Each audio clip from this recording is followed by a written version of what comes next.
성경지리를 탐방하고 지난주로 끝을 내려고 했는데 아쉬워서 마지막 한 번만 더 하려고 합니다. 성경지리 탐방을 저희들이 시찰에서 하면서 강행군을 하면서 튀르키예, 터키에서 그리고 그리스에서 마지막 그 배를 타고 유라굴로를 만났던 그 항로를 배를 타고 가서 로마에 이탈리아에 들어갔습니다. 교황청을 성 바오로 베드로 성당을 대성당을 보고 제일 마지막으로 모든 일정의 마지막으로 간 곳이 저 로마 성 외곽의 성을 벗어나서 외곽에 있는 소위 말해서 바울의 순교 기념교회를 찾아갔습니다. 로마는 큰 성벽으로 둘러싸여 있는데요. 아우렐리아 성문을 지나서 에우르라는 방향으로 가면 바울이 순교한 장소를 만납니다. 이것은 로마 시대에 저 항구가 있던 그 도시로 가는 길목이기도 하고요. 그곳에 보면 바울이 순교한 교회를 트레폰타나라고 기록되어 있습니다. 바울이 순교한 그 기념교회를 트레폰타나, 트레는 세계란 말이고 폰타나는 샘이란 말입니다. 왜 트레폰타나라 그렇게 말하느냐? 바울이 목이 좀 속된 표현이지만 참수를 당했습니다. 땡강 목이 탁 떨어지면서 그 목이 한 번, 두 번, 세 번 통통통 이렇게 목이 한 번, 두 번, 세 번 탁 튀었어요. 그 세 곳마다 목이 튀은 곳마다 샘이 솟아났다. 그래서 이 세계의 샘, 세계의 우물 교회다. 이렇게 이름이 지어졌더랬습니다. 밖에서 보면 이런 전경입니다. 한번 보여주세요. 불을 좀 꺼주시고 봐주십시오. 띄워주세요. 네, 저 입구를 딱 들어가면 저렇게 바울의 기념교회가 이렇게 딱 있습니다. 중앙으로 딱 들어가면 정면 쪽에 하나의 교회가 있고 또 오른쪽에 이렇게 교회가 건물이 두 개가 기념교회가 두 개가 이렇게 있습니다. 정면에 보이는 저 왼쪽으로 보이는 것은 성 베르나르도 클레르보의 수도원이라 합니다. 성 베르나도라고 불리는 베르나도 클레르보의 수도가 저 두 개 오른쪽에는 천국의 계단 교회라고 이름이 붙여진 교회인데요. 계단이 14개 이렇게 계단이 있고 그 천국의 계단 교회라. 그리고 성 베르나도 클레보르의 이 기념교회 두 개가 이렇게 딱 있습니다. 오른쪽에 있는 천국의 계단 교회 그 지하에는 간이 감옥이 있습니다. 당시에 이곳이 처형장이었거든요. 그 당시에 처형장은 우리나라도 그렇지만 성 내에 안 두고 성 밖에 이렇게 저쪽에 외진 곳에 처형장이 있지 않습니까? 그러니까 바울이 그걸 끌고 나가서 저 처형장이 있는 그곳이 이제 기념교회가 되어진 곳이에요. 그 처형시키기 위해서 죄수들이 마지막 감옥이 이렇게 갇혀 있다가 거기서 이제 처형을 당하는데 마지막 감옥이 있는 그 지하에 감옥이 있는 교회가 오른쪽에 있는 천국의 계단 교회 그 밑에는 지하 감옥이 있습니다. 그 당시에 바울과 또 마지막 처형당하는 사람들이 단두대로 가기 전에 마지막으로 머무는 좁은 감옥이 거기에 있습니다. 이 성 베르나드 클레르보가 저 감옥에 갇혀서 기도를 하는 중에 환상 중에 10,000명이 넘는 수많은 영혼들이 하나님 나라 천국으로 이끌려 올라가는 그런 환상을 보게 되어집니다. 그 환상대로 나중에 그 교황이 아니고 황제의 목욕탕을 디오클레티아누스 황제 때 그 황제의 목욕탕을 짓기 위해서 이렇게 동원되어진 그 군사들 그 10,000명이 넘는 사람들이 그 건물이 다 지어지고 난 이후에 그들이 다 처형을 당해서 그곳에 이렇게 참수를 시켜버립니다. 성 베르나르도 클레르보 우리 찬송가 중에 보면 이 사람이 작사한 찬양이 있습니다. 진짜 오래된 찬송이겠죠. 어떤 찬송입니까? 85장 혹 기억나십니까?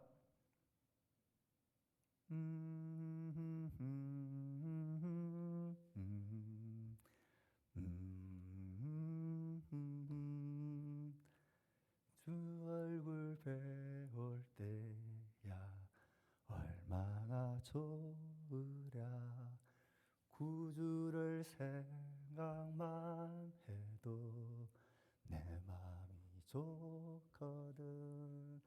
주 얼굴 배울 때야 얼마나 좋으랴. 그 사람이 작사한 곳입니다. 또 하나는 262장 딴딴딴딴딴딴딴딴딴딴딴딴딴 날 구원하신 예수님 영원히 찬송하겠네. 야, 이런 찬송가들이 1000년 넘어 작사된 것입니다. 우리의 믿음의 길을 함께 걸었던 그들이 이 죽음의 자리에서 이런 삶을 고백하며 불렀던 찬송, 이 가사들이 그때 기록되어진 것입니다. 그렇게 오늘은 바울을 이야기해야 되니까 그 사람을 기념하는 이렇게 큰 조각 동상도 있고 교회가 그렇게 있습니다. 자, 이걸 쭉 넘겨 보십시오. 전경이 이렇게 저 정문에서 딱 들어가면 요 길을 쫙 가면 앞에 보았던 그 건물들이 이렇게 딱 있습니다. 자, 다음요. 다음 건물이 이렇게 보입니다. 또요. 예, 잘 보십시오. 이제 정문을 쭉 들어가면 그 교회당으로 들어가는 길이 쭉 있는데 저 길을 바울의 그린마일이라고 합니다. 여러분 그린마일이라는 영화 혹시 아십니까? 아, 모르십니까? 영화? 그린마일이라는 그 유명한 영화를 모르시는구나. 이 그린마일이라는 게 뭐냐면 그린마일이라는 것은 사형수들이 이제 처형장으로 끌려가는 그 길을 초록색으로 이렇게 표시를 해 놓았대요. 그래서 그린마일이라는 것은 사형수가 처형장으로 끌려가는 그 길을 마지막 걷는 그 길을 그린마일이라 그럽니다. 바울의 그린마일이 여기에 있습니다. 바울은 그의 생의 마지막 저 길을 쭉 걸어가서 어디로 가요? 천국의 계단 교회라고 하는 그 처형장 있는 감옥으로 가는 거예요. 저 길을 쭉 지나서 오른쪽에 있는 천국의 계단 교회 그 지하에 있는 지하 감옥에 딱 수감이 됐다가 거기서 바로 옆에 있는 그 안두대에서 목이 잘려서 참수를 당하고 죽게 되어집니다. 그래서 저기에 가보면 전체 길은 새롭게 이렇게 조성되어진 건데 조금만 더 다음 장 넘겨보세요. 아니 앞으로 가야 되겠다. 앞으로 예, 저기 보면 이게 이렇게 건물이라고 철사를 이렇게 못 들어가도록 막아놓은 저게 있어요. 저거는 바울 당시 그대로를 보존해 놓고 있는 그 길입니다. 그래서 저기는 못 들어가도록 이렇게 출입 금지 이렇게 해서 가다가 둘러서 이렇게 가게 되어집니다. 그런데 우리나라 사람들이 들어가지 말라 해서 안 들어갑니까? 저희 일행도 들어가지 말랬지만 그곳에 들어가면 그곳이 다 들어가가지고 무릎 꿇고 이제 기도하는 그런 장소가 저 장소입니다. 저게 바울이 걸었던 그 원형 그 길을 그대로 이렇게 딱 보존을 해놓은 것입니다. 바울이 마지막으로 저 그린마일을 딱 긋고 이제는 감옥에 수감되고 그리고 그가 죽임을 당하게 되어지는 그런 길입니다. 자, 그 그린마일 지나서 가면 다음 장 요런 감옥으로 들어갑니다. 그 지하에 가면 천국의 계단 교회에 가면 그 지하에 이런 감옥이 실제로 있습니다. 장 감옥이 두 개의 방으로 나눠져 있고요. 바울이 저기에서 이제 마지막 그의 시간을 보냅니다. 그 마지막 시간 아마 저기에서 성경학자들은 디모데 후서를 썼지 않았겠나 생각을 합니다. 바울이 그곳에서 그 작은 방에서 디모데 후서는 바울의 마지막 그가 거의 죽기 직전에 마지막으로 쓴 편지거든요.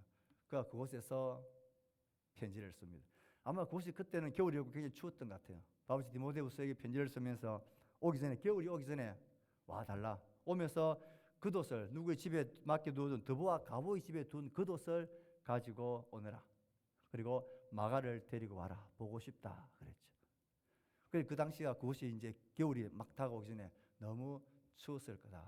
그래서 바울이 겉옷을 가지고 와 달라.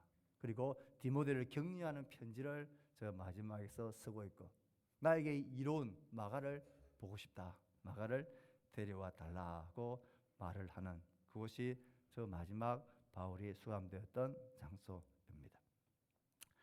그래서 그 다음에 여기서 수감되어 있다가 이제 바로 옆에 있는 이제 처형장으로 끌려갑니다. 그 바로 옆에 있는 그 이제 천국의 계단 기념교회에 딱 들어가면 정면에 저런 조각이 딱 되어져 있습니다.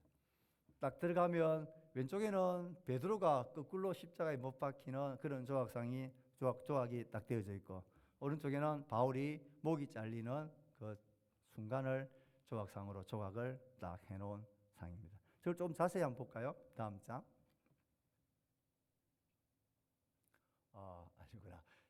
저게 뭐냐? 바울이 목을 잘릴 때 다시 앞에 장 한번 보세요. 앞으로. 그러면 잘 보십시오. 저렇게 바울이 목을 기둥 같은데 이렇게 올려놓죠. 그게 그 다음 장입니다. 저는 큰 기둥에 목을 이렇게 올려놓고 도끼라 칼이든지 이렇게 내리 찍는 거예요. 그러니까 머리가 툭 떨어지면서 한 번, 두 번, 세 번 이렇게 퉁퉁퉁 뛰었다라는 거예요. 벌써 넘기면 안 되는데. 잠깐만 앞으로. 자, 저 기둥을 가만히 보면 한쪽이 이렇게 좀 많이 뭐라 해야 되나 깎여져 있죠. 많은 사람들 저기서 목이 잘려 죽었던 거예요. 저 돌이 잘릴 만큼 예수 믿는 사람들이 그렇게 많이 저곳에서 목이 잘려서 죽임을 당했습니다. 바울도 지금은 이제 손 못 대도록 이렇게 딱 다 막아놨습니다. 그래서 저기 보면 저렇게 되어 있고요. 그리고 마지막 장면이 그 옆에 이런 딱 조각이 딱 되어져 있습니다. 저 그 밑에 바울이 목이 잘린 머리를 이렇게 딱 조각을 해놓은 저게 천국의 계단교회 바울의 순교 기념교회 이렇게 되어져 있습니다. 이걸 보면서 아마 바울이 이 마지막 편지를 서신을 저곳에서 쓰면서 오늘 우리가 읽었던 말씀처럼 바울은 자신의 평생의 삶을 저렇게 달려갔던 것 같아요. 후회하지 않는 선한 싸움을 싸웠던 것 같아요. 다음 구절 성경 말씀 같이 한번 읽어봅시다. 지금 따뜻하고 하니까 잠이 솔솔솔 오는 것 같습니다. 지금 저걸 보는데 잠이 오십니까? 나는 선한 싸움을 시작. 나의 달려갈 길을 마치고 믿음을 지켰으니 이제부로는 나를 위하여 의의 면류관이 예비되었으므로 주곧 어려우신 재판장이 그날에 내게 주실 것이며 내게만 아니라 주의 나타나심을 사모하는 모든 자에게도 내라. 바울이 이 마지막 참수 장면을 바로 앞에 두고 이 편지를 바울에게 쓰고 있습니다. 내가 나의 달려갈 길을 이렇게 달려왔다. 나의 싸움을 나는 다 싸웠다. 이제 나의 바톤을 너가 이어서 이 싸움을 달려가라. 그날에 우리 면류관을 받을 날을 소망하며 열심히 달려가자. 그렇게 마지막 격려를 하고 있는 것입니다. 사도행전 20장 24절에서 바울은 자기를 이렇게 고백합니다. 시작. 내가 달려갈 길과 주 예수께 받은 사명 곧 하나님의 은혜의 복음을 증언하는 일을 마치려 하면은 나의 생명조차 조금도 귀한 것으로 여기지 아니하노라. 바울이 이 고백대로 그렇게 살다가 그렇게 죽임을 당하고 그렇게 그의 사명의 길을 다 달려갔습니다. 우리도 열심히 나의 달려갈 길을 힘써 달려갑시다. 한 해 동안 달려오느라고 참 수고 많으셨습니다. 눈에 띄는 것, 눈에 띄지 않는 것, 그리고 사람들이 알아주는 것, 알아주지 않는 것, 그래가지고 막자의 자리에서 우리의 달려갈 길을 달린다고 참 수고하셨습니다. 또 새해도 우리의 달려갈 길을 열심히 달려갑시다. 그래서 주님 앞에, 정말 귀한 주님 앞에 하나님을 행복하게 만나고 즐거워하는 우리 모두가 될 수 있기를 주의 말씀으로 축복합니다. 기도하겠습니다. 하나님 고맙습니다.